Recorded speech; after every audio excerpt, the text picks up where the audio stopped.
கர்த்தருடைய நாமம் மகிமைப்படுவதாக. என்னை உணர்த்திய சில காரியங்களை இந்த நாளிலே உங்களோடு பகிர்ந்து கொள்கிறேன். யாத்திராகமம் 3:2 உற்று பார்த்தான் என்ற வார்த்தை என்னை தொட்டது. யாத்திராகமம் 3:2 சொல்லப்பட்டுள்ள வசனமாவது, அங்கே கர்த்தருடைய தூதனானவர் ஒரு முட்செடியின் நடுவிலே இருந்து உண்டான அக்னி ஜுவாலையில் நின்று மோசேக்கு தரிசனமானார்.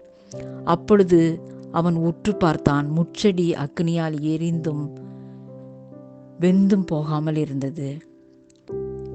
எரிந்து கொண்டிருந்த முட்செடியை மோசே உற்று பார்த்தது நிமித்தம் தூதன் மூலம் தேவ திட்டம் அவனுக்கு கிடைத்தது.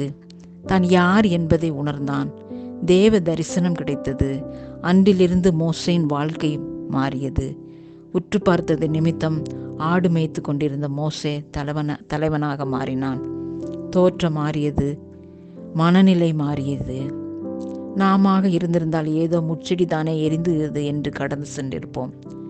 இதுவரை நம்முடைய வாழ்வில் முட்செடி எரிகிற போன்ற எத்தனை போராட்டங்கள், சூழ்நிலைகள், வேதனைகள், வருத்தங்களை கடந்து சென்றிருப்போம். மோசே அந்த இடத்திலே ஏன் எரிகிறது, எதற்காக எரிகிறது என்று கேட்காதபடி அந்த இடத்தை உற்று பார்த்தான். இதுவரை எத்தனை முறை நம்முடைய சூழ்நிலைகளை மேலோட்டமாக கடந்து சென்றிருப்போம். கர்த்தருடைய பிள்ளைகளுடைய வாழ்வில் தேவன் அனுமதிக்கும் சூழ்நிலைகளை நிமித்தம் உற்று பார்க்க பழகுவோம்.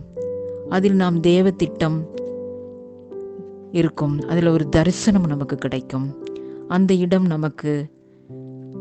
அந்த இடத்திலே நாம் யார் என்பதை நாம் உணர்ந்து கொள்வோம். ஆசீர்வாதமும் நம்மை வந்து சேரும். ஆதியாகமம் 23:13 சொல்லப்பட்டது போல ஆபிரகாம் பலியிடும்போது உற்று பார்த்தான்.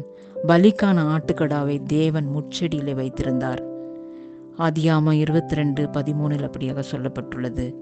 பாபிலோன் ராஜாவாகிய நேபுகாத்நேச்சார் உற்று பார்த்தபோது எரிகிற அக்னியின் நடுவிலே சாத்ராக், மேஷாக், ஆபேத்நேகோ அவர்கள் 3 பேர் நடுவிலும் 4வது நபர் ஒருவர் உலாவுவதைக் கண்டு நம்மை ரட்சிக்கத்தக்க தேவன் வேறு இல்லை என அறிக்கையிட்டான்.